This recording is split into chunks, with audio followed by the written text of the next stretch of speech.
우리를 구원하신 그 하나님의 크신 은혜와 사랑을 기억하면서 우리 이 시간에 하나님 은혜를 묵상하며 기도하시겠습니다. 하나님께서 우리에게 베풀어 주실 은혜를 소망하며 우리와 함께 하시는 그 하나님의 크신 사랑과 은혜 가운데 우리가 깊이 하나님을 만날 수 있는 시간 될 수 있도록 우리 가운데 함께 해 주시옵소서. 하는 마음으로 하나님 은혜를 묵상하며 기도하시겠습니다.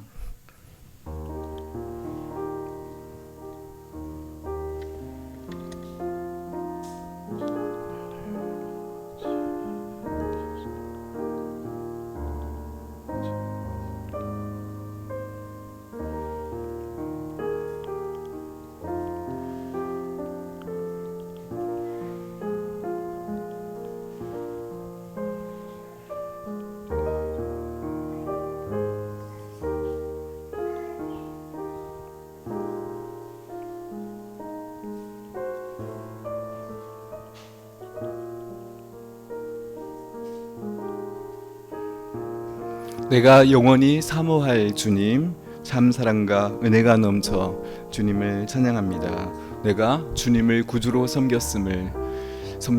주님만을 바라보며 나가기를 원하는 마음으로 함께 찬양드리고 원합니다. 나 어느 날 꿈속을 헤매며 내가 영원히 사모할 주님, 참 사랑과 은혜에 넘쳐 나 주님의 은혜로 승리하기를 원합니다 하는 고백의 찬양을 드리고 원합니다. 나 어느 날 꿈속을 헤매며 나 어느 날 꿈속을 헤매며 어느 바닷가 너일 때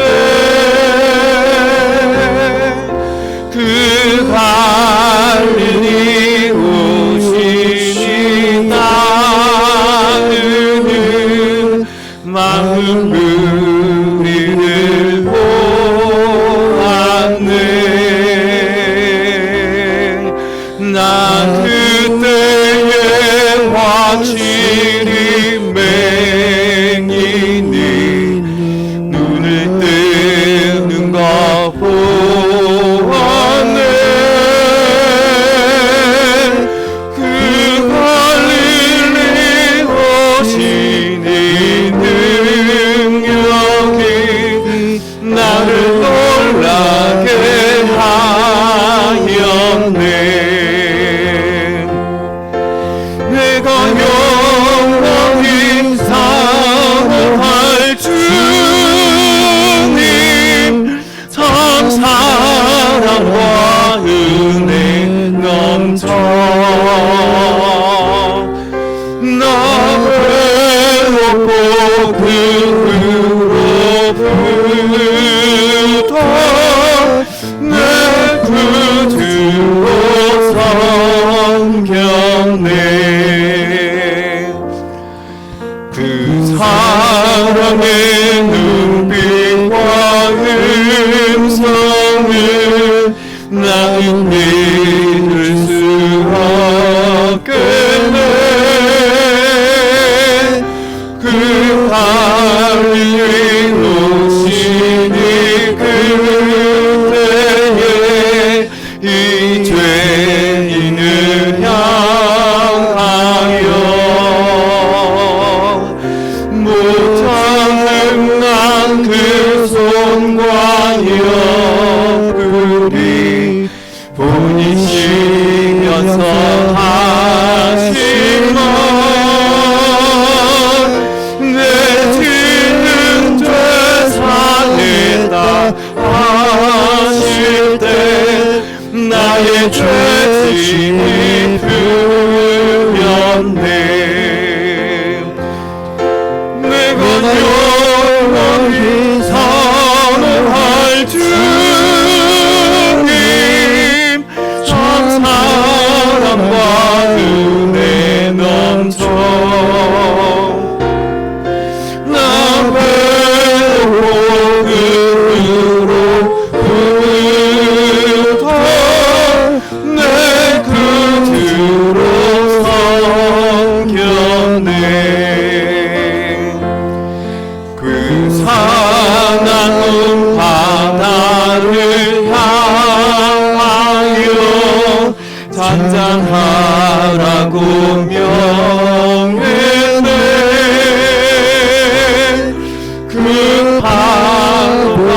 주 말씀 따라서 아주 잔잔케 되었네. 그 잔잔한 바다의 평온함 나의 맘 속에 남아서 그걸 오시니 의지할 참된 믿음이 되었네. 내가 영원히 사랑할 주님 참 사랑과 은혜 넘쳐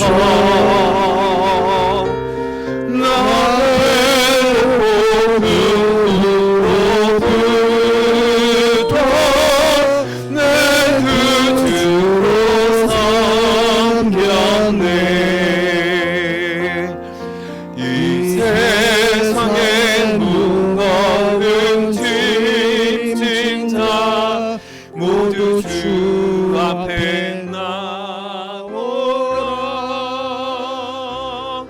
그 놀라운 은혜를 받아서 마음의 평안을 얻으리.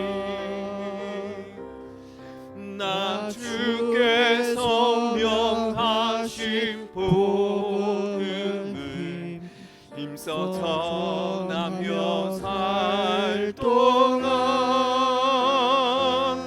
그 권리를 오시니 내 맘에 항상 계시길 원하네. 내가 영원히 사모할 주님 참 사랑과 은혜 넘쳐 나 배웠고 그 후로부터 내 구주로 섬겼네.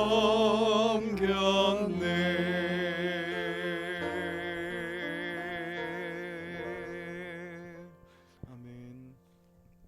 우리의 모든 근심, 걱정, 염려를 주님께 맡기며 찬양드립니다. 아무것도 염려하지 말라 주님 말씀하셨습니다. 우리 아무것도 염려하지 말라 하신 주님의 은혜를 기억하면서 주님이 나의 하나님이시고 나를 지키신다 약속하신 하나님의 은혜를 송하며 찬양드립니다. 아무것도 두려워 말라. 아무것도 두려워 말라. 주 나의 하나님이 지켜주시네. 놀라지 마라. 겁내지 마라. 주님 나를 지켜주시네. 아무것도 두려워 말라. 아무것도 두려워 말라. 주 나의 하나님이 지켜주시네. 놀라지 마라. 겁내지 마라. 주님 나를 지켜주시네. 내 맘이 힘에 겨워 지칠지라도 주님 나를 지켜주시네.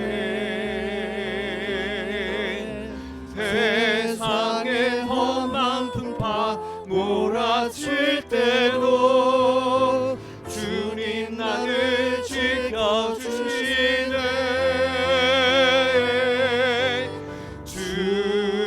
주님은 나의 산성, 주님은 나의 요새, 주님은 나의 소망, 나의 힘이 아무것도 두려워 말라. 아무것도 두려워 말라. 주 나의 하나님이 지켜주시네. 놀라지 마라, 겁내지 마라. 주님 나를 지켜주시네.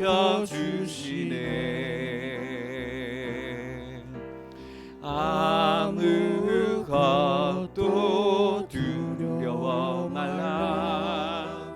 주 나의 하나님이 지켜주시네. 놀라지 마라, 겁내지 마라. 주님 나를 지켜주시네.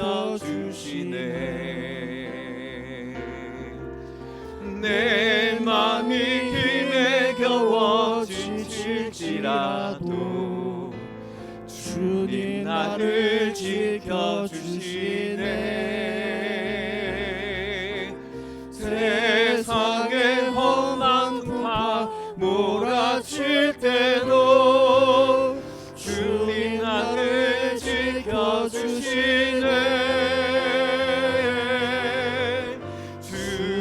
주님은 나의 산성,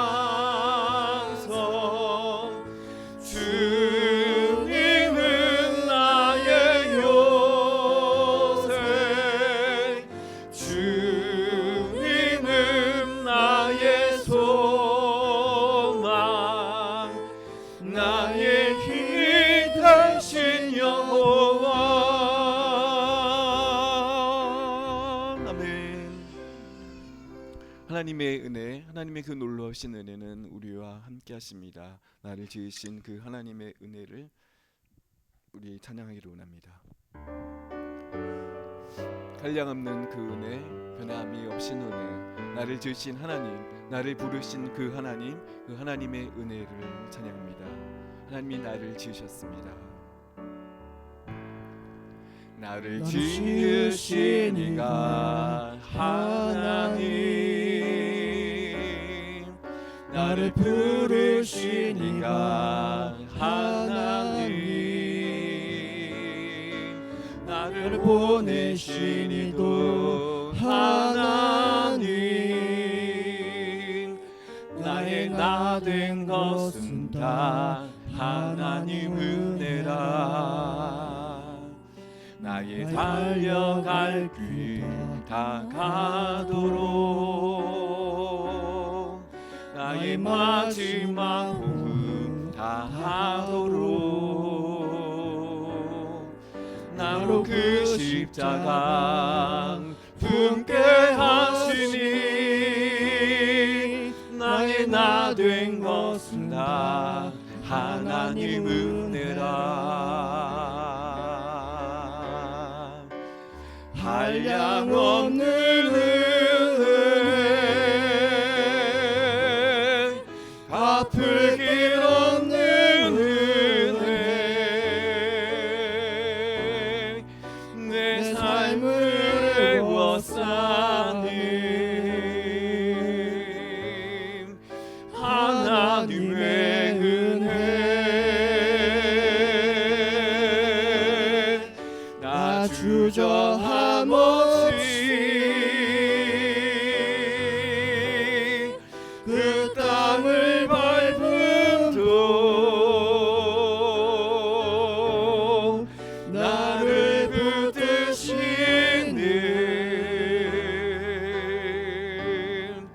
하나님의 은혜.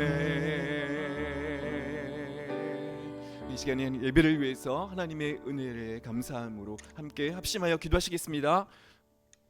하나님 아버지, 하나님을 은혜를 감사해서 오늘도 하나님을 예배하며 이 자리에 나왔습니다. 하나님 아버지의 놀라신 은혜로 함께 하시고 우리를 지으시고 부르시고 오늘도 생명 주신 그 하나님의 은혜를 아버지 감사해서 오늘도 예배 자리에 나왔습니다. 우리 예배를 통해서 살아계신 하나님을 만나게 해주시고 하나님의 예배를 통해서 우리를 구원하신 주님의 놀라운 은혜를 다시 한번 깨닫고 알며 하나님께 영광을 주신 시간 되게 하십시오. 우리 심령 속에 찾아주시고 아버지 예배하신 은혜를 허가해 주시고 그 신의 은혜와 사랑으로 함께 하십시오. 하나님의 그 신의 소망합니다. 아버지 앞에 나아갑니다. 예배하신 은혜로 우리를 아버지여 채워주시고 인도하여 주옵소서. 살겠습니다.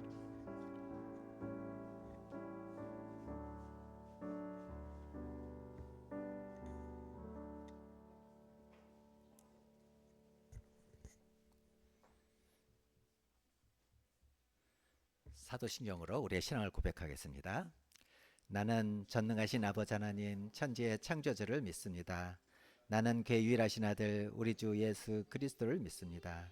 그는 성령으로 잉태되어 동정녀 마리아에게서 나시고 본디오 빌라도에게 고난을 받아 십자가에 못 박혀 죽으시고 장사된 지 사흘 만에 죽은 자 가운데서 다시 살아나셨으며 하늘에 오르시어 전능하신 아버지 하나님 우편에 앉아 계시다가 거기로부터 살아있는 자와 죽은 자를 심판하러 오십니다.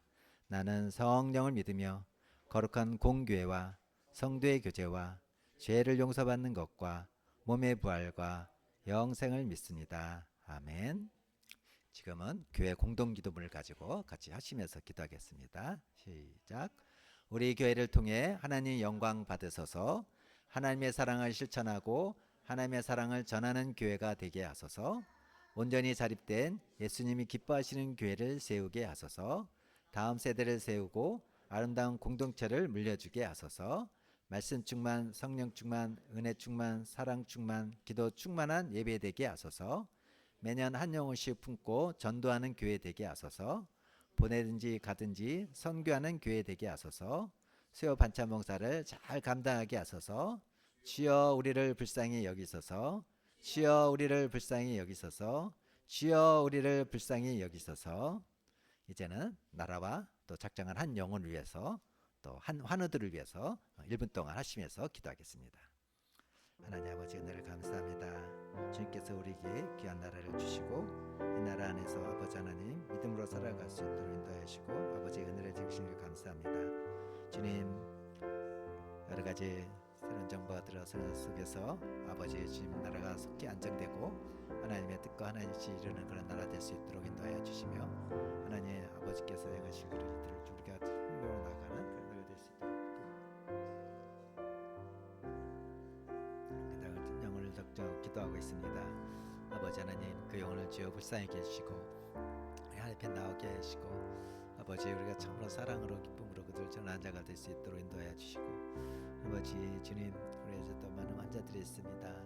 주여 아버지 그들을 불쌍히 계시고 외롭지 않게 하시고 아버지 제 시의 손길을 보여주시고 하나님 그 가운데 하나님 더욱더 가까이 만나야 해주시고 주님 아버지께 기쁘시는 지들 될 수 있도록 인도하여 주시고 축복하여 주시옵소서.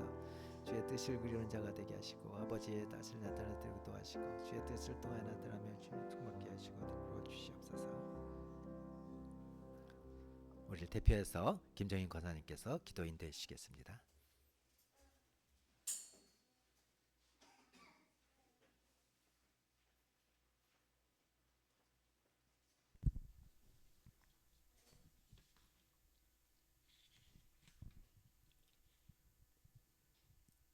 천년이 하루 같다고 하시는 알파와 오메가 되시는 하나님 아버지, 저희 삶의 중심을 하나님께로 옮겨놓는 이 예배의 시간을 허락해 주셔서 감사합니다.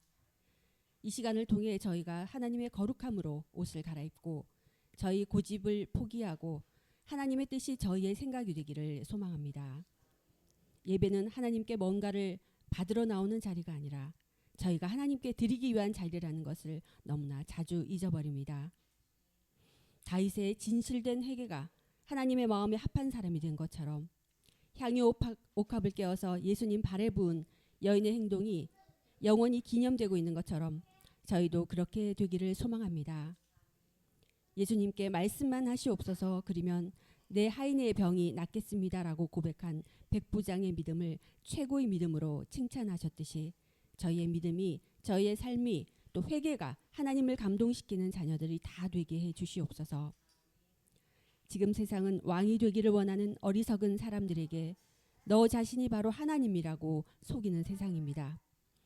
하지만 저희들은 주님 백으로 든든히 사는 연약한 피조물의 인생을 오히려 자랑하는 사람들이 되게 해주시옵소서. 이제는 주님을 믿고 부유해진 생활만 자랑하는 것이 아니라 주님 자체를 자랑하는 자녀들이 다 되게 해주시옵소서. 하나님께 인생을 전부 드렸을 때, 내 인생의 핸들과 브레이크를 모두 주님께 맡길 때 저희의 삶이 얼마나 자유로워지는지 모두 다 경험하기를 원합니다. 저희들 삶에서 하나님께서 진정으로 주인이 되시기를 원합니다. 하나님 아버지, 저희 인생을 전권을 주님께 위임하기로 속히 결단할 수 있도록 저희들에게 더 큰 믿음을 주시옵소서. 또 원합니다. 더 깊이 알고 싶지 않았던 성경 말씀에 대한 갈망도 주셔서 문제가 생길 때 주변 사람들에게 물으러 다니기 전에 가장 먼저 하나님의 말씀을 펴며 그 말씀 속에서 하나님의 일관되고 오르신 뜻을 찾아내는 사람들이 다 되게 해주시옵소서. 우리나라를 위해 기도드립니다. 점점 세상은 왕이 되고 싶어하는 사람들의 마음에 맞도록 견고하게 짜여져 갑니다. 하나님께서 기뻐하시지 않는 것을 부수고 하나님 나라의 통치 시스템을 세워갈 인물들이 우리나라 정치와 경제 각 부분에서 뽑힐 수 있도록 하나님 세세히 간섭해 주시옵소서. 앞으로 놀랄 일들이 빠르게 일어날 텐데 하나님 저희의 힘으로 어쩔 수 없는 많은 것들 하나님의 간섭과 통치가 임하여 주시기를 간절히 간구합니다. 또 저희 자녀들을 위해 기도드립니다. 사탄이 지속적으로 가르치는 경쟁과 비교하는 세계관, 비정함과 비도덕적인 행동 양식에 완전히 물들기 전에 속히 하나님 아버지를 알게 해주시옵소서. 하나님의 은혜라는 세계관과 희생과 양보의 가치관을 배워서 이 세상 속에서 싸우고 빼앗고 경쟁하지 않고도 승리할 수 있는 삶이 있음을 알게 해주시옵소서. 우리 교회가 이런 믿음의 양육을 해낼 수 있도록 틀을 세워주시고 우리 가정이 터전이 될 수 있도록 능력 주시기를 간구하고 또 간구합니다. 특별히 윤장현 담임 목사님을 주님의 강한 손으로 붙드셔서 말씀으로 성령님의 정확한 인도를 받아 교회를 든든히 세워갈 수 있도록 도와주시옵소서. 또한 새로 부임하신 백이동 목사님께 날마다 새로운 말씀과 그 의미를 통찰하도록 영감을 부으시고 건강과 영성 모두 날마다 강하게 단련시켜 주셔서 사역을 잘 감당하도록 힘주시기를 간절히 구합니다. 또한 오늘 새롭게 오신 우리 전도사님, 하나님 앞으로 있을 하나님 모든 사역을 감당할 수 있는 우리 교회가 되도록 주여 모든 것 단련할 수 있도록 하나님 기회해 주시고 하나님 은혜를 부어 주시옵소서. 이 모든 말씀 우리를 위해 다시 사신 예수님 이름으로 기도드립니다. 아멘. 공동체 소식을 나누겠습니다. 주보 뒷면을 참고하시기 바랍니다. 오늘 오후 예배는 목장 모임으로 이렇게 모이겠습니다. 오늘 점심은 농협 기독 신우회에서 이렇게 섬겨 주시겠는데요. 감사합니다. 그러니까 예배 끝나고 이렇게 잠깐 또 여러분에게 안내하는 말씀을 드리겠다고 합니다. 축도 끝나고 잠깐 이렇게 앉으시면 되겠습니다. 오늘 새로운 교육자 이렇게 부임하시는데요. 이승우 전도사님, 영화부와 또 방송실 담당하실 텐데 잠깐 나오셔서 한번 인사 한번 드릴까요?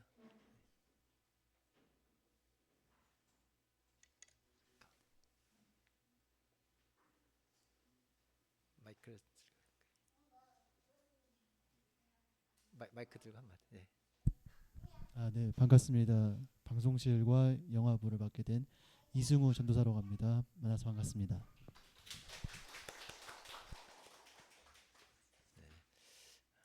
이제 교육자가 완전체가 이렇게 딱 구성이 된 것 같습니다. 여러분 기도해 주시고 또 우리 교회 이렇게 부족한 부분들을 우리 이승우 전담이 잘 이렇게 채우시고 또 오시자마자 이렇게 방송실을 또 꽉 잡고 인도해 주셔서 너무 감사드리고 이제 유겸이 재겸이랑 잘 사귀어서 좋은 그런 관계 맺고 이렇게 하기를 기대하겠습니다.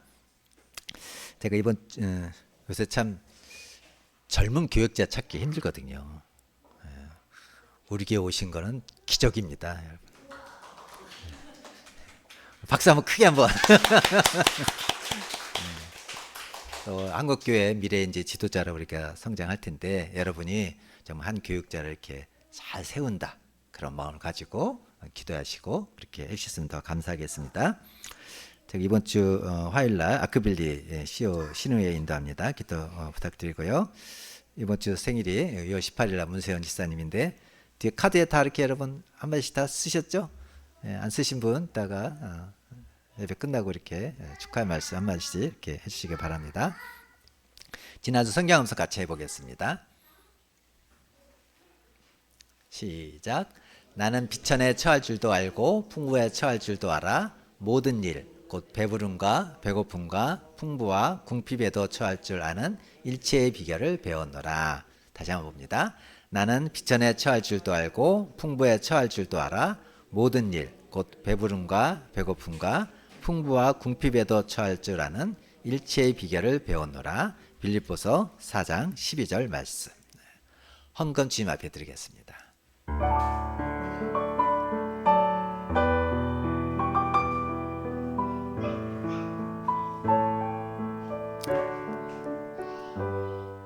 하나님 아버지 감사합니다.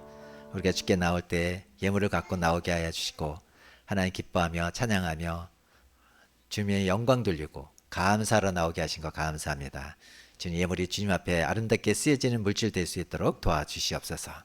우리의 정성과 우리의 믿음과 우리의 마음을 주님께서 받아주시고 하나님 또 여러 가지 많은 기도 제목을 놓고 주께 부르짖는 성도들의 기도들이 있습니다. 주께서 속히 응답하여 주시고 또 이 물질이 주님 나라에 오병이의 기적 역사가 일어나며 아름답게 쓰인 물질 될 수 있도록 도와주시옵소서. 감사하며 예수님 이름으로 기도하옵나이다. 아멘.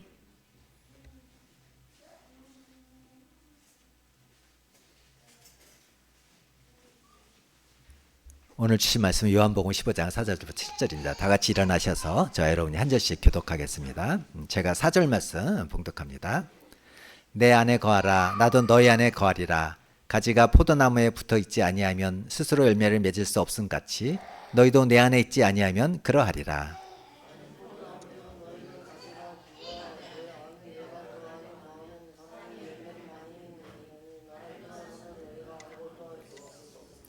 사람이 내 안에 거하지 아니하면 가지처럼 밖에 버려져 마르나니 사람들이 그것을 모아다가 불에 던져 사르느니라.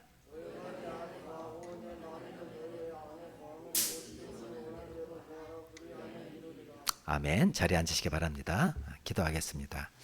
하나님 오늘도 주의 말씀 자리에 나왔습니다. 세밀하게 말씀하여 주시고 위로받고 힘을 얻고 확신 얻는 시간 될 수 있도록 도와주시옵소서. 예수님 이름으로 기도하옵나이다. 아멘. 오늘도 믿음으로 선포하고 한번 가겠습니다. 잘 되고 있습니다. 잘 되고 있습니다. 기도하면 됩니다. 기도하면 됩니다. 아멘. 교회에서는 장로님이시고 사회에서는 교장 선생님이셨던 어떤 분이 단진 목사님에게 솔직히 제 안에 성령님이 계신 것을 잘 모르겠습니다 라고 이렇게 고백하더래요. 교회에서는 장로님이시고 또 직장은 이제 은퇴해서 이제 주님 앞에 갈 때가 이제 얼마 남지 않았는데 제 안에 진짜 성령님이 계신지 하나님 분명히 알게 해주세요. 그렇게 기도하고 있다는 거예요. 그러니까 평생 예수를 믿었는데 그냥 교회만 다닌 거지 실제로는 예수님을 모르는 사람들이 많이 있습니다. 예수 믿는다는 게 교회 다닌다 이렇게 생각하는 분들이 많습니다. 그러나 실제로 예수님이 마음에 계신 것을 알고 예수님과 함께 사는 것이 예수님을 믿는 겁니다. 마태복음 18장 20절 말씀을 보면요. 우리 같이 한번 읽어볼까요? 시작. 두세 사람이 내 이름으로 모인 곳에는 나도 그들 중에 있느니라. 이 말씀에 의하면 우리가 예배 드릴 때 가장 중요한 분이 누구죠? 내 이름, 그죠? 우리가 함께 계시는 예수님의 이름입니다. 그러니까 찬양할 때도 말씀을 드릴 때도 우리는 누굴 바라봐야 됩니까? 예수님을 바라봐야 돼요. 그럼 솔직히 오늘 여러분 오늘 누구 이름으로 여기 오셨습니까? 행복한 제자교회 교인이니까 오신 분도 있을 것입니다. 그분은 행복한 제자교회 이름으로 온 것입니다. 오늘 교회 안 가면 담임 목사님이 싫어하실 것 같아서 오신 분들은 담임 목사님 이름으로 온 것입니다. 어떤 성도 만나러 오신 분도 있을 겁니다. 그분은 그 성도 이름으로 온 것입니다. 맛있는 점심 먹으러 오신 분은 설마 없겠죠. 만약 그렇다면 점심 식사 이름으로 온 것이에요. 저도 그렇고 또 예수님의 이름으로 교회에 오신 분이 참 드문 것 같아요. 나는 오늘 예수님 만나러 간다. 이런 분들이 드물다는 거죠. 내가 다니는 교회니까, 또 담임 목사님이 내 교회 안 나가면 뭐라고 하실 테니까, 또 부모님이 자고인데 깨워서 강권해서 이렇게 오신 분들도 있고, 대부분 이렇게 모입니다. 그러니까 예배 드릴 때마다 다 은혜를 받는 게 아니에요. 그러나 예수님 말씀하셨습니다. 내 이름으로 모인 곳에. 그러니까 우리가 어느 예배를 드리러 가든지 항상 뭐예요? 예수님께 예배 드리러 가야 됩니다.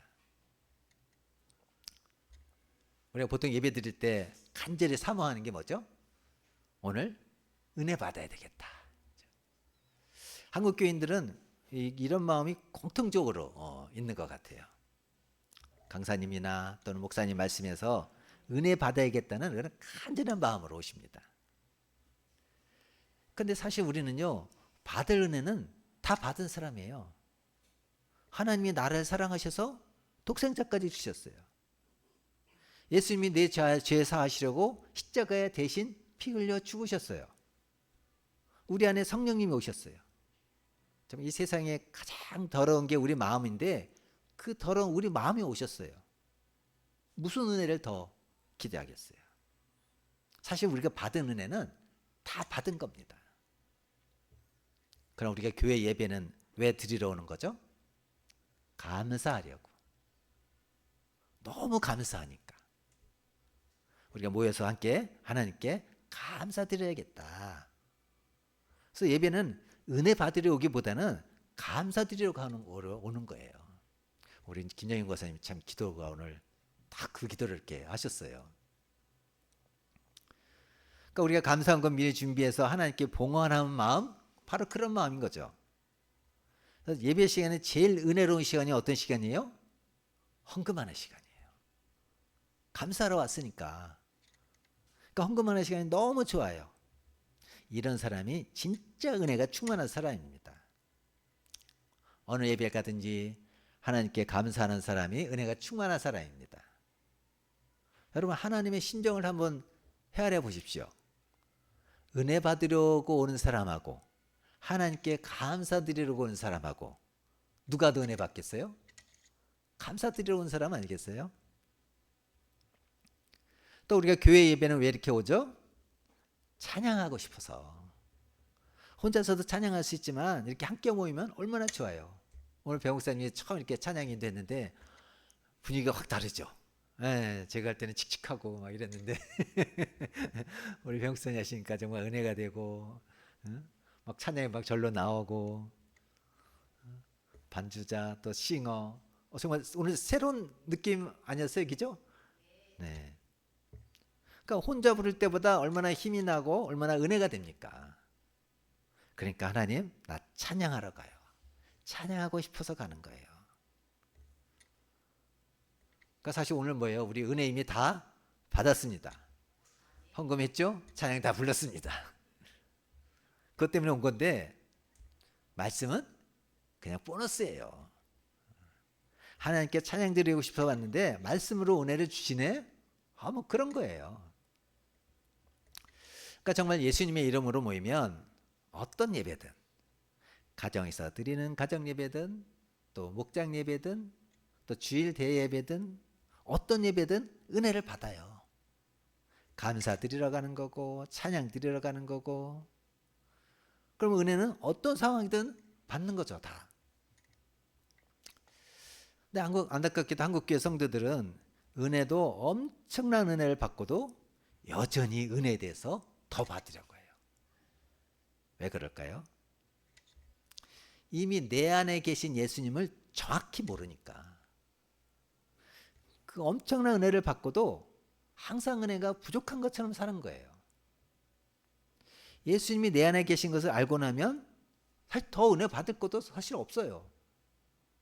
그냥 받은 은혜가 너무 감사할 뿐인 거죠. 예수님이 여러분 안에 계시는 것을 분명하게 알게 되는 눈이 뜨이는 거죠. 이게 우리가 예수 믿을 때 가장 놀라운 일입니다. 저는 예수 믿기 전에 교회 다니는 게 예수 믿는 거라고 생각했어요.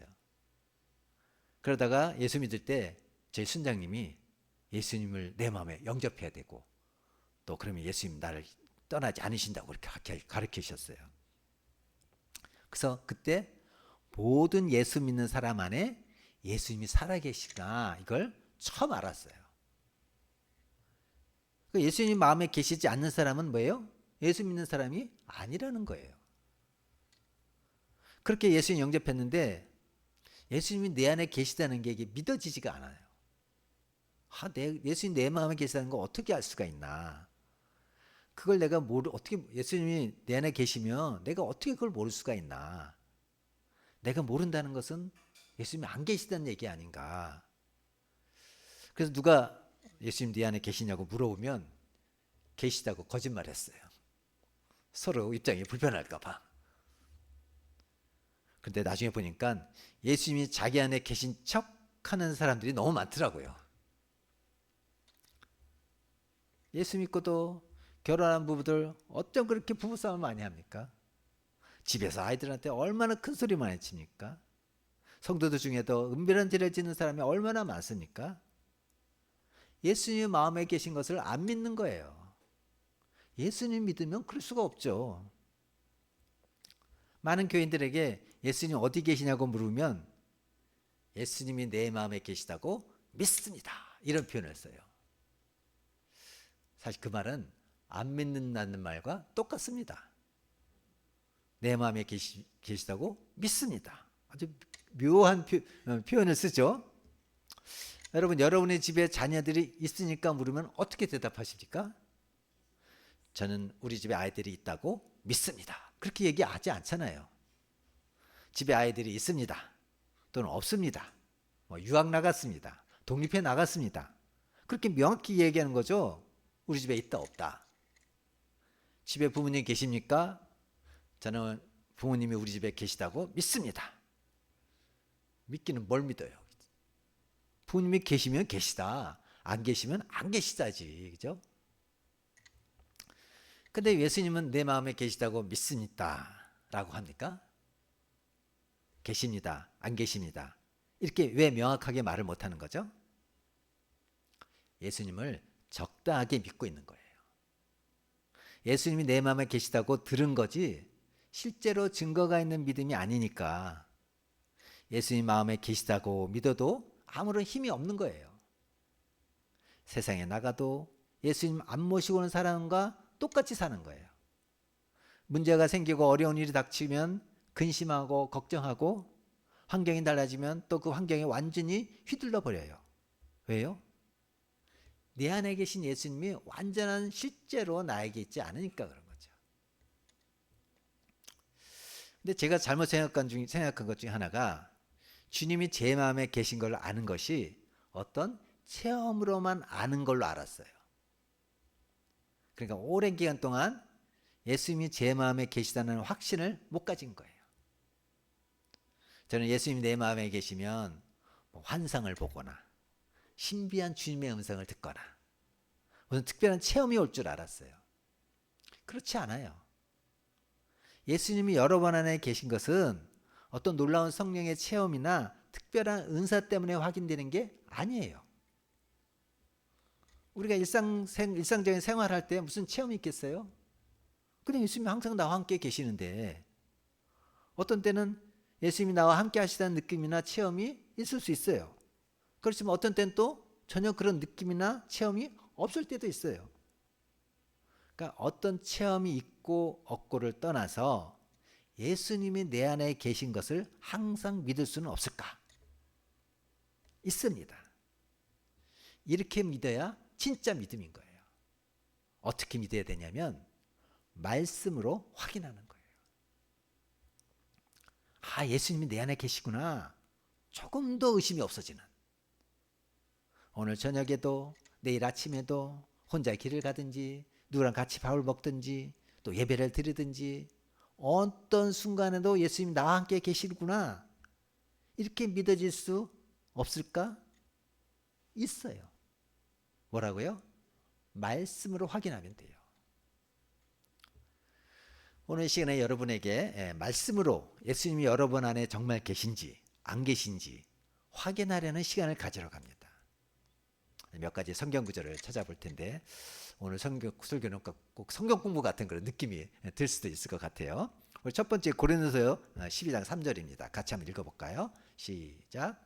그러므로 내가 너에게 알리노니 하나님의 영으로 말하는 자는 누구든지 예수를 저주할 자라 하지 아니하고 또 성령으로 아니하고는 누구든지 예수를 주시라 할 수 없느니라. 그러니까 예수님이 내 안에 계신 것은 하나님의 영, 즉 뭐예요? 성령을 통해서 알아요. 우리 안에 오실 수 있는 하나님은 성령님밖에 없어요. 근데 그 성령님이 내 안에 오셔서 하시는 가장 중요한 일이 예수님이 우리와 함께 계시다는 것을 알게 해주신다는 거예요. 그래서 성령이 내 안에 계신 것을 확실히 알면 주님이 내 안에 계신 것을 아는 것과 똑같아요. 근데 성령님이 내 안에 계신 가장 첫 번째 증거는 예수님을 주님이라고 믿고 고백하게 하는 것입니다. 여러분 예수님을 주님이라고 믿고 고백할 수 있나요? 아멘? 이렇게 대답이 좀 확실히 안 나오네. 다시 물어볼게요. 예수님을 주님이라고 믿고 고백할 수 있나요? 이건 놀라운 일입니다. 제가 처음 예수님이 내 안에 계시나 확정 얻은 게 바로 이 말씀이에요. 예수님 영접하고 여름 수련회 가서 거듭남을 체험하고 기도를 하는데 예수님을 주님이라고 고백하고 있더라고요. 아, 그때 알았어요. 내 안에 성령님이 계시는구나. 근데 예수님이 안 믿으시는 분, 성령님이 마음에 오지 않으신 분, 우리 주위에도 그런 분들 있죠. 그분들은요, 절대 예수님을 주님이라고 고백하지 못합니다. 왜요? 성령님이 안 계시니까. 그런데 나는 왜 예수님을 주님이라고 고백해요? 성령님이 계시니까. 제가 이 사실을 깨닫고 얼마나 놀라고 기뻤는지 몰라요. 아, 내 안에 성령님이 계시는구나. 그 다음부터는 예배 때마다 기도할 때마다 주님 오세요. 주님 여기 오세요. 이렇게 기도할 필요가 없어졌어요. 왜요? 이미 와 계신걸요. 그래서 언제든지 어떤 예배를 드리든지 주님 감사합니다. 저와 함께 하시니 감사합니다. 그렇게 완전히 달라졌어요. 주님이 나와 함께 하시는 게 너무 분명해요. 예수님을 주님이라고 고백해요. 이게 얼마나 놀라운지. 그 다음부터 주님의 놀라운 역사가 제 삶 속에서 그리고 제가 예배 드릴 때마다 주님께 놀랍게 역사할 수 있게 되었던 것입니다. 두 번째는 로마서 8장 15절 16절 말씀입니다. 같이 보겠습니다. 시작. 너희는 다시 무서워하는 종의 영을 받지 아니하고 양자의 영을 받았으므로 우리가 아빠 아버지라고 부르짖느니라. 성령이 친히 우리의 영과 더불어 우리가 하나님의 자녀인 것을 증언하시나니. 우리 안에 성령님이 오시고 예수님이 내 안에 계신 증거가 하나님을 뭐라고 불러요? 아버지라고 부르는 거예요. 우리는 무서워하는 종의 영을 받지 아니하고 양자의 영을 받았습니다. 세상 사람들은 절대로 하나님을 아버지라고 부르지 않아요. 귀신은 하나님을 믿긴 하지만 하나님을 무서워해요. 근데 우리는 하나님을 아버지라고 불러요. 이게 엄청난 차이입니다. 성령님만이 우리 안에서 하나님을 아버지라고 부르게 하십니다.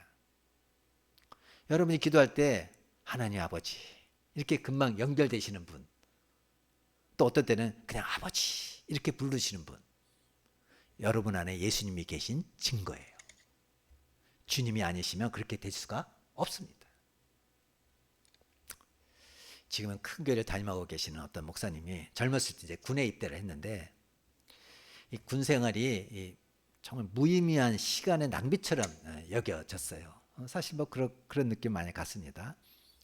그래서 어떻게 하면 군 생활을 유익하게 보낼까 생각하다가 딴 건 못해도 군 생활하는 동안 내가 열심히 기도해야 되겠다. 그렇게 마음에 결심을 하고 군대를 입대했는데 생각외로 기도할 시간이 없는 거예요.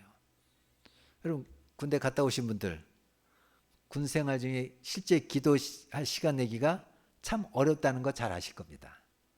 군대는요 어떤 생각을 할 시간을 절대 주지 않습니다. 어떤 그렇게 고민하다가 이제 이등병 이제 자대 배치를 받고 중대장께 이제 면담을 할 때 자기가 소원이 하나 있다고 그랬습니다. 중대장이 뭐냐 그랬더니 제가 새벽 2시부터 4시까지 그 내무반 실내가 아닌 야외에서 고종 보초를 서고 싶습니다. 그러니까 야외에서 보초 설 때 기도하려고 이제 고종 보초를 서겠다는 거예요. 군대에서 새벽 2시부터 4시까지. 그것도 내무반이 아닌 야외에서 보초 서는 거. 이게 가장 힘듭니다. 그 시간대에 보초 서는 걸 제일 싫어합니다. 군인들이. 근데 그렇게 하겠다고 이등병이 자원하는 거예요. 고참들한테도 전혀 문제가 될 게 없어요. 또 본인이 이게 소원이라니까 시켰어요. 그때 이제 비로소 그 병사는 보초 서면서 하나님께 기도할 시간을 얻게 됐어요. 근데 그렇게 열심히 기도를 해서 그런지 이등병이 갑자기 3박 4일 포상휴가를 갔다 오라고 하는 거예요. 아, 기도하니까 하나님께 이렇게 복 주시는구나. 그래서 집에 와서 쉬고 이제 자대 3박 4일 쉬고 자대에 복귀를 했더니 중대장님께 부르시더래요. 복귀 신고를 하니까 묻는 거예요. 아버지는 괜찮으시냐고. 괜찮으시다고. 아버지 괜찮으시다고 그랬더니 중대장이 자꾸 고개를 갸우뚱거리면서 진짜 괜찮으시냐고. 아무 일 없으시냐고. 중대장이 이제 이등병이 새벽 2시부터 4시까지 매일 보초 서겠다고 하니까 도대체 걱정이 되는 거예요. 왜 그러나. 그래서 보초 서는 것을 뒤에서 봤어요. 그랬더니 아버지 하면서 이게 난리도 아니다는 거예요. 야, 얘가 집에 아버지가 문제가 생겼구나. 이등병이니까 말도 못하고 울고는 싶고 그러니까 고정보초를 서겠다고 하고 저렇게 우는구나. 큰일 나겠다. 제 사고 치겠다. 그래서 빨리 집에 가서 아버지 만나보고 오라고 보내준 거였어요. 복귀 후 중대장이 아버지가 이제 중병 걸렸나 뭐 사업이 망했나 이렇게 알아보려고 만났더니 괜찮으시다는 거예요. 아무 일 없다는 거예요. 말이 안 되잖아. 너 아버지 하고 맨날 부르짖고 울부짖었잖아. 그러니까 그 병사가 그러더래요. 그 아버지가 아니고 저 아버지시라고. 여러분 진짜 세상 사람들은 이해하기가 매우 어려운 거죠. 교회가 이제 부흥돼서 예배당을 잘 지은 목사님이 계십니다. 주변에 많은 분들이 이제 비결이 뭐냐고 물어봤어요. 당신 이렇게 큰 예배당 건축한 비결이 뭐냐? 그러니까 목사님이 하나님이 다 하셨습니다. 이렇게 대답하니까 사람들이 그런 식으로 말하지 말고 그렇게 말하는 사람 보면 짜증나죠. 여러분도 그죠? 다 하나님이 하셨어요. 그러지 말고 뭔가 비법이 있을 거 아니냐 얘기해봐라. 그랬더니 솔직히 말씀드리면 장인어른 때문에 그렇습니다. 아, 그렇군. 장인어른이 재력이 있으신가 보다. 그래서 장인어른이 다 해주셨어요. 예배당 건축하려다 어려운 일만 생기면 사모님이 늘 교회 가서 철회하면서 아버지 이렇게 밤새도록 기도하면 이상하게 그 다음날 누가 헌금하거나 도울 자가 생기거나 그래서 예배당이 다 지어졌다고. 우리 장인어른 때문에 지어졌다고. 이해 못하셨나요? 이해하셨습니까? 우스갯처럼 들리는 이야기지만 실제로 우리가 하나님을 믿으면서 일어난 엄청난 변화입니다. 여러분 안에도 그런가요? 하나님이 아버지신가요? 그렇게 믿어지세요? 그렇게 부르세요? 너무나 분명한 증거가 있는 거예요. 성령이 아니고는 절대로 일어날 수 없는 일입니다. 어떤 이제 고등학교 때 예수 믿고 너무 뜨거워서 그냥 아버지 하고 부르짖으며 기도하는데 위에서 시원한 물이 머리에서부터 내려오더래요. 그러면서 들려오는 소리가 네 아버지 여기 있는데 어디서 또 아버지 찾느냐 하면서 육신의 아버지가 그렇게 핍박하면서 그렇게 한 거라고 하더라고요. 정말 해프닝이죠. 어떤 우리가 하나님을 아버지라고 부르는 건 성령이 아니고는 절대로 일어날 수 없는 일입니다. 여러분 그렇게 아버지라고 불러주시면 분명한 증거가 있는 것입니다. 성령이 아니고는 절대로 일어날 수 없는 일입니다. 세 번째 고린도서 2장 12절 말씀입니다. 시작. 우리가 세상의 영을 받지 아니하고 오직 하나님으로부터 온 영을 받았으니 이는 우리로 하여금 하나님께서 우리에게 은혜로 주신 것들을 알게 하려 하심이라. 여러분은 세상의 영을 받은 사람은 세상 사람이고 하나님으로부터 온 영을 받은 사람은 하나님의 자녀, 즉 하나님의 백성입니다. 여러분 우리가 같은 동네에 이렇게 살아도 세상 사람이 있고 하나님 자녀가 있습니다. 어떻게 구분하는 거예요? 영이 달라요. 영이. 세상 사람은 세상의 영, 하나님의 백성은 하나님께로부터 온 영을 받은 거예요. 내 안에 예수님이 그렇게 오셨다는 거예요. 어떤 차이가 있죠? 은혜 받는 게 다릅니다. 하나님께로부터 온 영을 받은 사람은 하나님이 은혜 주실 때 그거 압니다. 여러분 오늘 예배 드릴 때 찬양하면서 은혜 받았어요? 하나님의 성령 받은 사람만 은혜 받습니다. 근데 만약 여기 성령 받지 않는 사람이 와 있다면 절대 찬양의 은혜를 받지 못합니다. 여러분이 시내버스 타고 가는데 갑자기 버스에서 찬송가가 들려요. 그럼 예수 믿는 사람은 금방 좋아해요. 와, 시내버스에서 찬송가가 들리네. 근데 예수 안 믿는 사람이요. 엄청 짜증나는 일이죠. 여기가 교회냐, 뭐 갑자기 찬송가가 나오냐 하면서 뭐 기사를 가만 안 두겠죠. 이렇게 찬송가를 들었는데 반응이 이렇게 달라요. 여러분 오늘 말씀을 듣는데 말씀에서 은혜가 돼요. 그럼 왜 그럽니까? 우리 안에 하나님께로부터 온 영이 있으니까요. 하나님의 성령으로 주시는 말씀이 은혜가 되는 거예요. 근데 성령님이 계시지 않는 사람은 아무리 하나님 말씀 전해줘도 아무런 은혜가 안 돼요. 그래서 우리가 내 안에 성령님이 계시는구나 하는 것을 알게 되는 거예요. 세상 사람들은요, 세상 사람들끼리 은혜 받는 데가 따로 있습니다. 고스톱 칠 때 엄청 은혜 받습니다. 금식도 합니다. 철야도 합니다. 클럽에서 은혜를 받습니다. 철야해요. 세상의 영을 가진 사람이에요. 시골에서 목회를 하시던 어떤 목사님이 고난주간에 이제 마을 사람 전도하려고 이제 그 교회들이 연합해서 읍에 있는 영화관을 빌려서 패션 오브 크라이스트, 그 예수님의 십자가 고난을 그 배경으로 찍은 영화죠. 그 영화를 상영했어요. 그 이제 예수님 누군지, 십자가가 뭔지, 뭐 그보다 더 알려줄 좋은 방법이 없잖아요, 그죠? 그래서 이제 마을 어르신들한테 영화 보여드리겠다고, 또 점심 짜장면 사드리겠다고 하면서 마을 분들이 너무 좋아해가지고 교회 봉고차 타고 이제 영화 보러 갔습니다. 영화를 봤어요. 패션 오브 크라이스트, 십자가의 고난의 영화. 그리고 읍에서 전심으로 이제 짜장면 사드리고, 이제 마을로 돌아오는 길에 차 안에서 이제 간증하는 시간을 가졌습니다. 목사님이 오늘 영화 보신 소감 어떻습니까? 하고 물었습니다. 그랬더니 어르신 한 분이 사람 목숨 엄청 찔기네. 좀처럼 안 죽네. 그 말씀 듣고 목사님이 엄청 충격을 받았어요. 예수님 십자가 고난당하는 보고 어떻게 그렇게 말을 해요? 그러니까 성령님이 계신 사람은 예수님의 십자가 고난 영화를 보면서 그렇게 애통하고 눈물 나고 나를 위해서 저렇게 고난당하셨구나. 근데 불신자들은 저 사람이 누구야? 왜 저렇게까지 안 죽지? 이런 반응을 한다는 거예요. 여러분 안에 정말 주님이 와 계신 건지 안 계신지 예배 드리면 알고 말씀 들어오면 압니다. 요한에서 4장 12절 13절 말씀 보겠습니다. 시작. 어느 때나 하나님을 본 사람이 없으되 만일 우리가 서로 사랑하면 하나님이 우리 안에 거하시고 그의 사랑이 우리 안에 온전히 이루어지느니라. 그의 성령을 우리에게 주심으로 우리가 그 안에 거하고 그가 우리 안에 거하시는 줄 아느니라.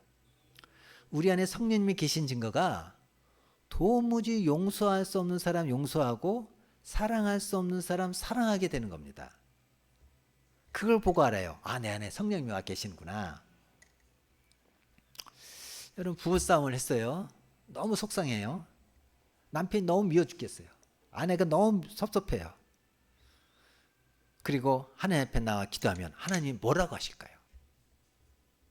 그래, 내가 다 봤다. 야, 너 어떻게 그런 사람하고 같이 사냐? 이번엔 절대로 숙이고 들어가지 마라. 이번에 아주 결판 내. 함께 살지 헤어질지 너 정신 똑바로 차려야 돼. 그 사람하고 못 살 것 같아. 회개하면 받아주지만 절대로 용서하면 안 돼. 그런 응답 받으신 분. 두세라 금수나. 그렇게 응답 받으신 분 아마 아무도 없을 거예요. 부부싸고 난 다음에 기도하면요, 100이면 100 네가 잘못했다고 그래라. 네가 먼저 손 내밀어라. 네가 용서해라. 그렇게 응답하시는 거예요. 그러니까 여러분, 부부싸움하고 난 다음에 앉으려면 절대 기도하면 안 됩니다. 기도하는 사람이 지는 거예요. 어떤 권사님이 목사님, 저 예수 헛믿은 것 같아요. 너무 회개했어요. 이렇게 말씀하시는데 그분이 예수를 헛믿어서 그런 게 아니고 은혜를 받으니까 그렇게 고백을 하게 되는 거예요. 회개는 누가 해요? 죄 지은 사람이 하나요? 아닙니다. 회개는 은혜 받은 사람이 하는 거예요. 그래서 부부싸움도 해보면요, 진짜 잘못한 사람은 회개 안 해요. 잘못하지 않은 사람이 여보 미안해, 내가 잘못했어, 이렇게 되는 거예요. 교인들끼리도 싸울 때가 있어요. 같이 신앙생활을 하자는데 왜 싸워요?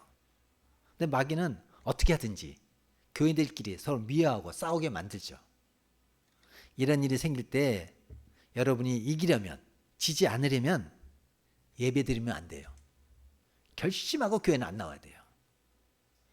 그렇지 않으면 예배 드리다가 마음이 흐물흐물해져 가지고 예배 끝나고 나갈 때 집사님 미안해, 내가 잘못했어, 우리 이렇게 살면 안 되잖아, 이렇게 됩니다.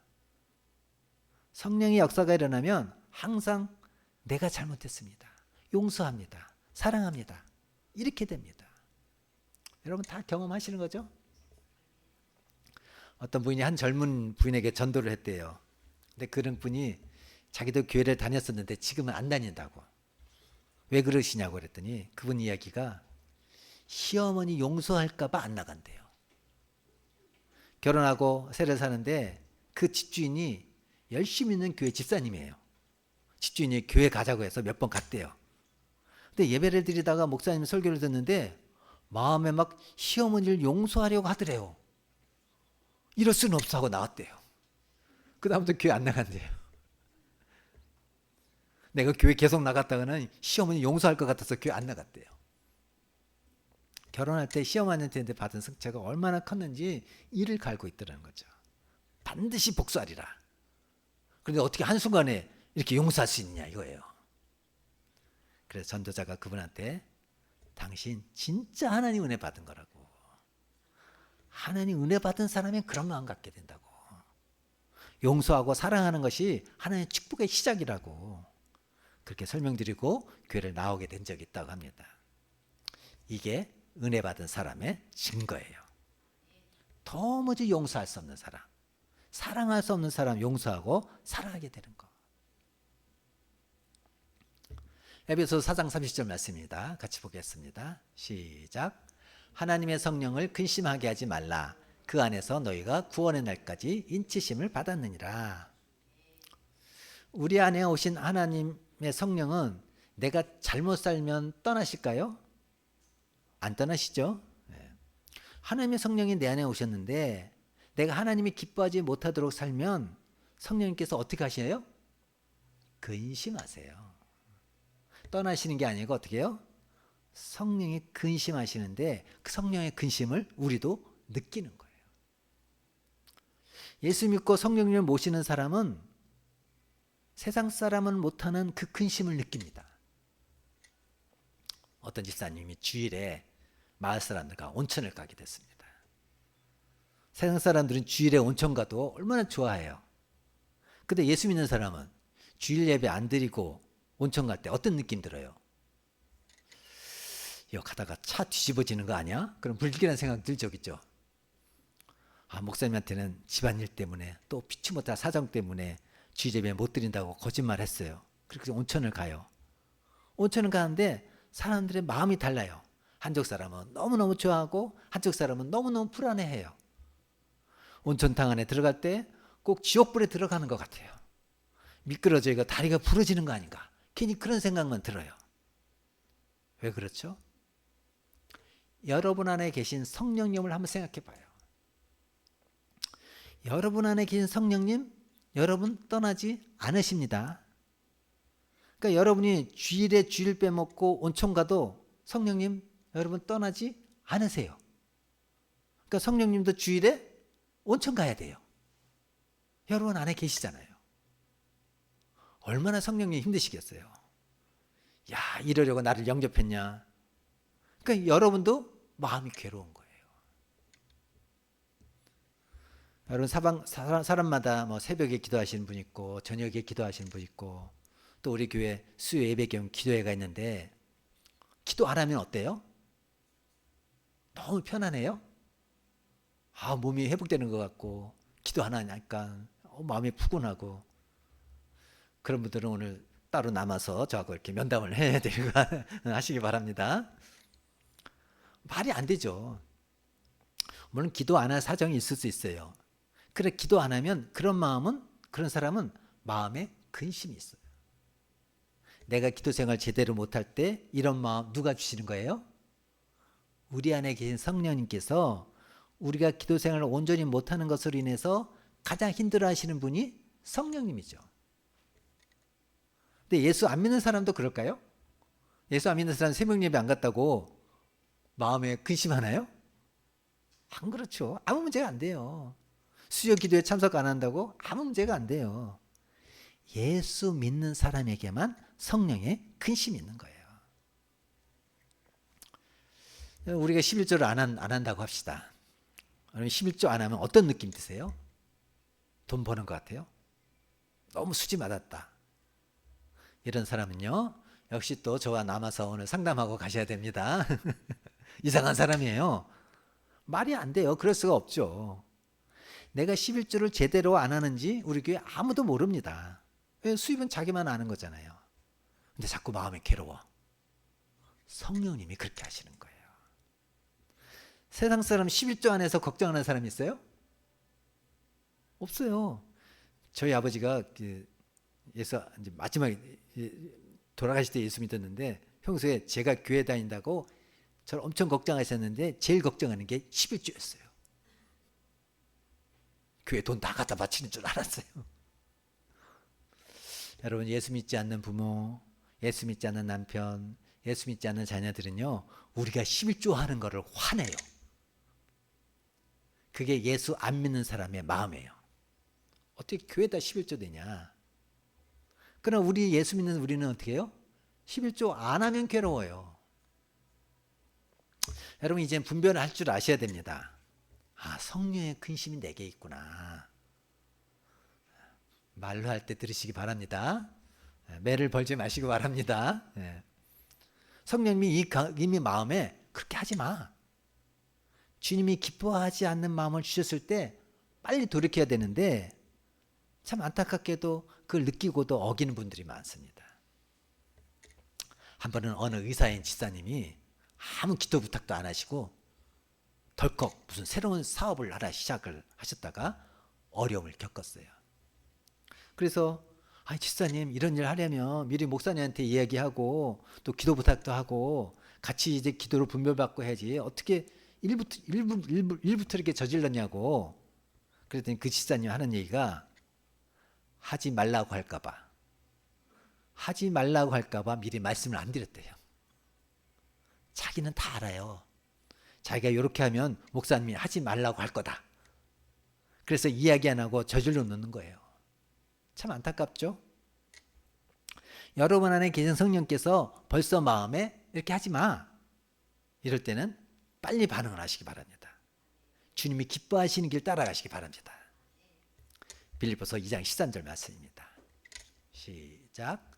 너희 안에 행하시는 이는 하나님이시니 자기의 기쁘신 뜻을 위하여 너에게 소원을 두고 행하게 하시나니. 하나님이 어떤 역사를 행하시려고 하면 먼저 우리 안에 당신의 기뻐하시는 일을 위해서 우리 마음에 소원을 두고 행하게 하십니다. 이청기 이영숙 그 말라의 선교사님이 올 말에 그 2달간 일정으로 이제 귀국을 하셨는데요. 이번에는 이제 일정상 우리 교회 와서 이렇게 말씀을 전하지 못하신다고 하셔서 제가 이제 식사 대접이라도 해야겠다 그런 생각을 했습니다.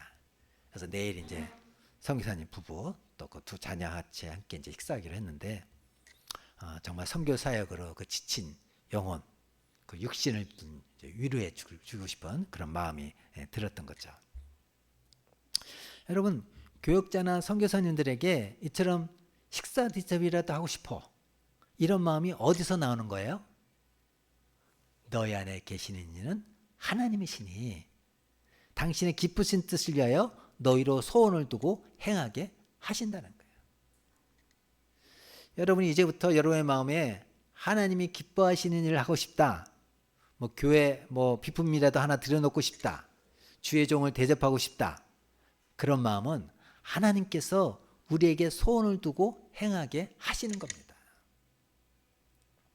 세상 사람들 그런 마음 없습니다. 여러분, 동네 사람들이 행복한 제자의 교회가 교회 목사 고생하는데 밥이라도 사줘야지, 그렇게 하는 사람은 없어요. 예수 안 믿는 사람에게는 없습니다. 우리 예수 믿는 사람은 하나님이 주시는 마음의 소원이 있습니다. 하나님이 기뻐하신 뜻을 이루시려고, 그러니 여러분이 기도하다 보면 하나님이 여러분의 마음에 소원을 주세요. 어느 목사님이 성도들에게 한 번은 절기연금 어떻게 드려야 되나 성도들에게 이제 가르치기를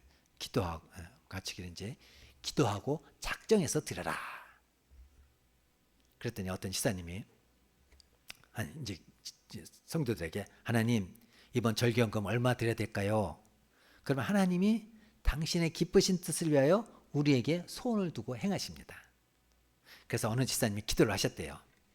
하나님, 이번 부활절 헌금, 또 추수감사 헌금, 성탄절 헌금 얼마 해야 됩니까? 그랬더니 갑자기 너무 많은 액수가 생각이 나더래요. 그래서 그 지사님이 내가 왜 방정 맞은 생각하지? 그래서 고개를 막 흔들었더니 액수가 깎아지더래요. 그래서 그걸 깎아진 대로 하셨대요. 뭐 그것도 간증이라고 하는 거예요. 미련해도 이렇게 미련할 수가 없죠, 그죠? 여러분, 하나님께 헌금해야 될 때 어떤 액수가 생각나게 하셨으면 무슨 역사가 있는 거예요. 하나님 무슨 일을 하시려고 이렇게 하시나 보다, 이렇게 생각하셔야 돼요. 여러분, 모든 상황에서 하나님의 인도를 받으실 수 있습니다. 처음에는 미숙한 것 같아도 계속 주님이 내게 말씀하실 거다, 깨달아 가실 거다, 진짜 믿으시고 매일 또 그걸 함께 기록도 해보시고 이렇게 살다 보면 어느 순간에 하나님이 기뻐하시는 일, 싫어하시는 일 다 분별이 됩니다. 여러분이 자녀를 위해서 기도하든, 또 목사님 위해서 기도하든, 또 한국교회를 위해서 기도하든 하나님이 하실 일을 여러분에게 부어주십니다.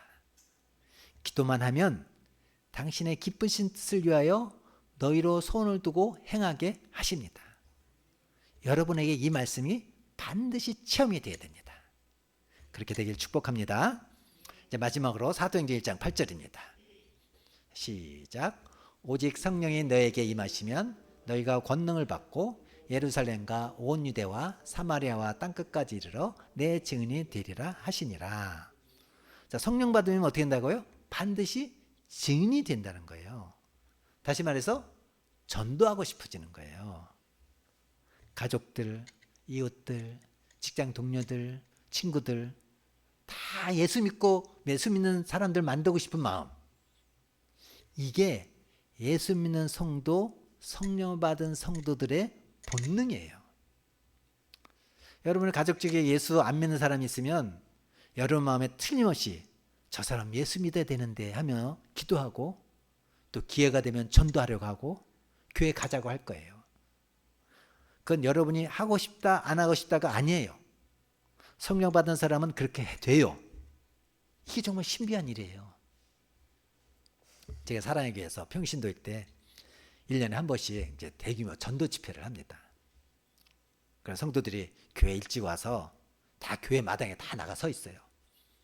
왜냐하면 전도하기로 한 분하고 만나기로 약속을 했는데 그게 이제 교회 앞인 거죠.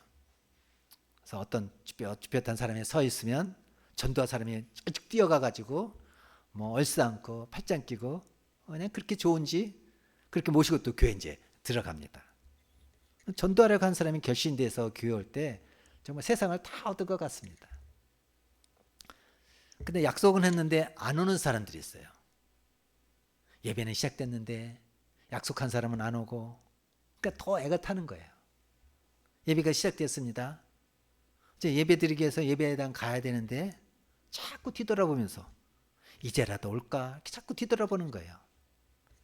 결국 오지 않으면 마음이 무너지고 아파하고 심지어 우는 성도까지 있더라고요.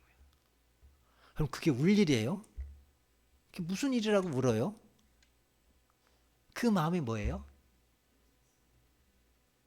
예수 믿지 않는 가족, 이웃, 친구들, 직장 동료들 꼭 전도하고 싶은 마음.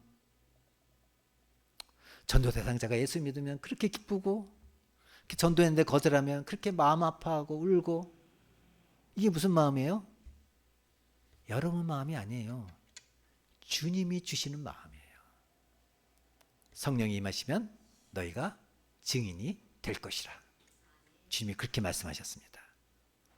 오늘 한번 여러분이 그런지를 확인해 보시기 바랍니다. 여러분, 내 안에 예수님이 진짜 계십니까? 예수님을 주님이라고 고백하고 하나님을 아버지라고 불리지고 여러분 속에 용서와 사랑의 마음이 있고 여러분 마음에 하나님의 일을 하고 싶은 마음의 소원이 생기고 영혼 구원하고 싶고, 그러면 주님이 나와 함께 계시는 겁니다. 너무너무 놀라운 사건입니다. 이게 예수 믿는 사람이에요. 예수 믿는 생활이 여기서부터 시작되는 거예요. 주님과 함께 살고 주님이 내 안에 거시고 주님 믿고 따라가는 거죠. 오늘 우리가 같이 기도할 때 주님, 내 마음에 오신 예수님 분명히 붙잡고 살겠습니다. 주님, 나와 함께 계신 거 항상 잊어버리지 않고 살겠습니다. 주님이 여러분에게 역사하신 거 잊지 않기 위해서 기록하시고 간증하십시오. 오늘 이 시간 여러분 안에 오신 그 주님을 분명하게 붙잡게 되시길 바랍니다. 오십시오가 아니라 이미 오셨군요. 주님, 저와 늘 같이 계셨군요. 너무 감사합니다. 내가 엉망으로 산 것 같은데 주님은 나를 떠나지 않으시고 내 안에 여전히 계시군요. 이제부터 나도 주님을 따라가겠습니다. 그런 은혜의 역사가 있기를 축복합니다. 주신 말씀 기억하면서 우리 찬양 주와 같이 길 가는 거 같이 한번 불러보겠습니다.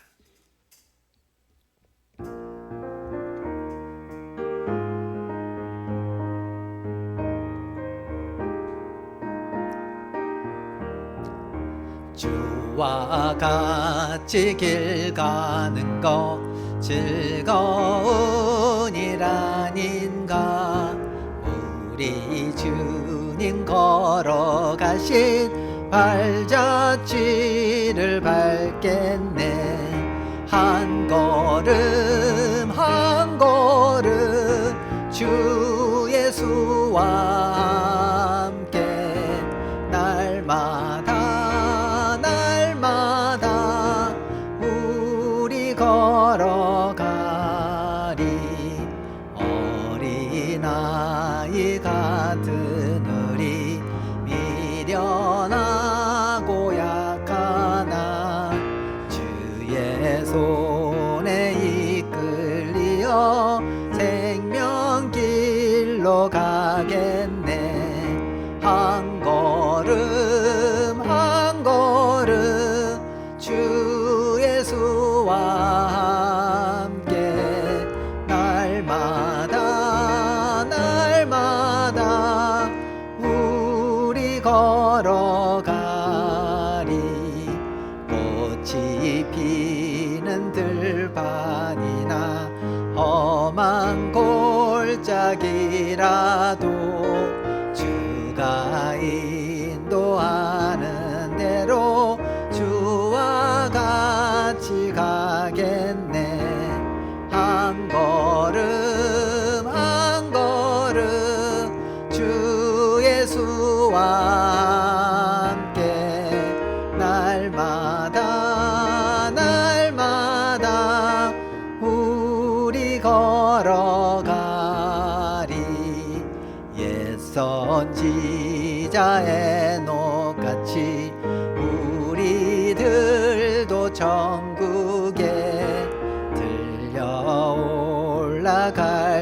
한 걸음 한 걸음 주 예수와 함께 날마다 날마다 우리 걸어가리. 아멘. 우리 주신 말씀 기억하면서 1분 동안 하시면서 기도하겠습니다. 하나님 아버지 은혜를 감사합니다. 그렇습니다.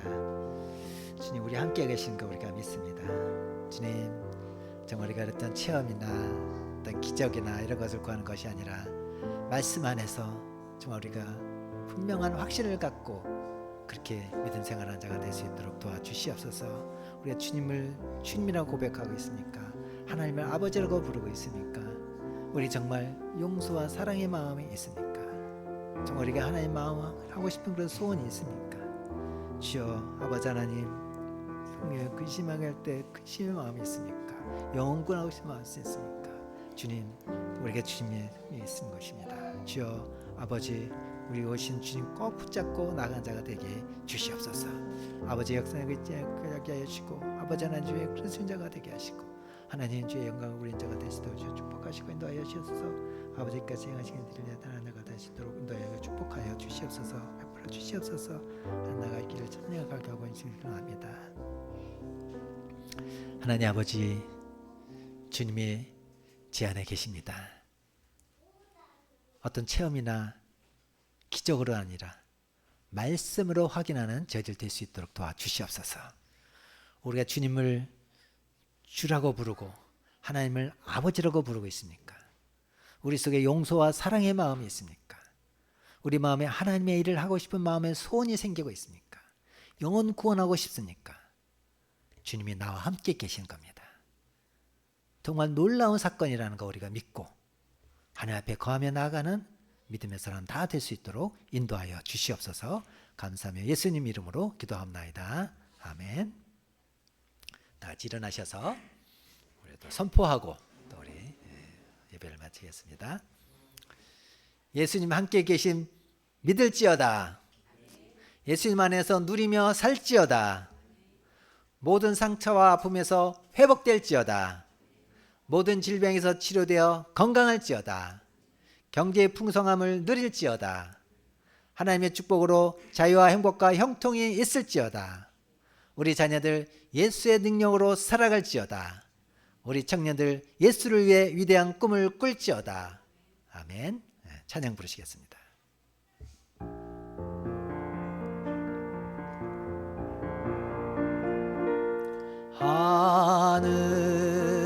하늘에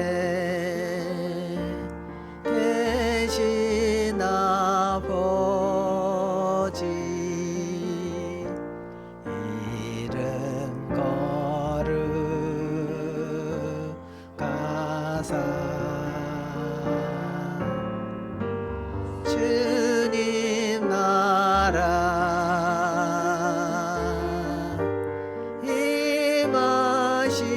임하시고 뜻이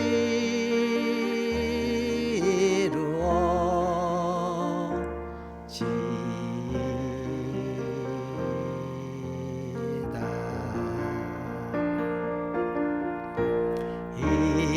일용할 양식 주시고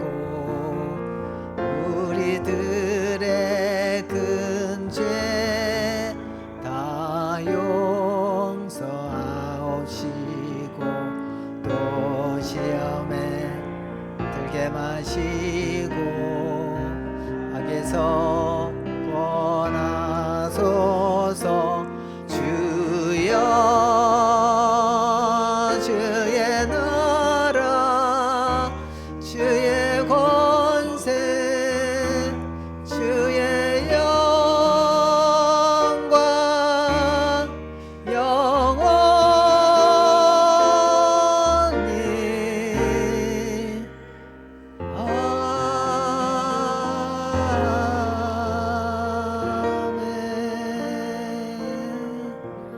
아멘. 기도하시겠습니다.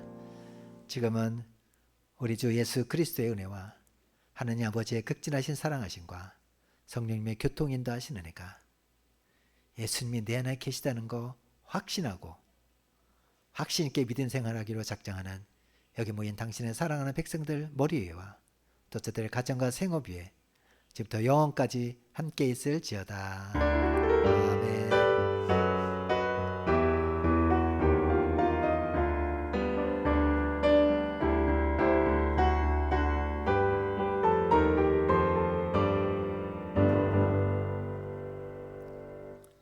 우리 예배 받으신 하나님께 영광의 박수 드리겠습니다. 우리 잠깐 우리 농협 기독 실험에서 나오셨는데 잠깐만 뭐 여러분에게 좀 안내 말씀 하신다고. 예. 마이크 들고 하시대요.